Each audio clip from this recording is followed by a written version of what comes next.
নমস্কার, কেমন আছেন সবাই? নিশ্চয়ই সবাই খুব ভালো আছেন। আমার ঝাড়গ্রাম ভ্রমণের আজকে এটা দ্বিতীয় দিন। এখন আমি যাচ্ছি হচ্ছে বেলপাহাড়ি। এখান থেকে বেলপাহাড়ি প্রায় 18-20 কিলোমিটার দূর। আর এই যে জঙ্গলটা দেখছেন আপনারা, এই যে দেখুন,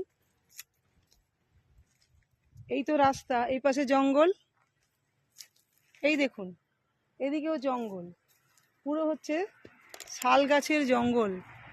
এই জঙ্গলটার নাম হচ্ছে মায়াবতীর জঙ্গল। এখানকার স্থানীয় যিনি গাড়িতে যাচ্ছি, যে ড্রাইভার, তিনি আমাকে বললেন যে এখান থেকে মায়াবতীর জঙ্গল শুরু হয়ে গেল। তাই মায়াবতীর জঙ্গল নাকি এখন চলবে প্রায় 2 কিলোমিটার।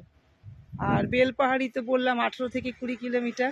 এরপরে আপনাদের সঙ্গে দেখা হবে গিয়ে আমার বেলপাহাড়িতে। নমস্কার, ধন্যবাদ। আর আপনারা আমার সঙ্গে থাকবেন, আমি বেলপাহাড়িতে গিয়েও দেখাবো কোথায় কোথায় যাচ্ছি সব কিছু।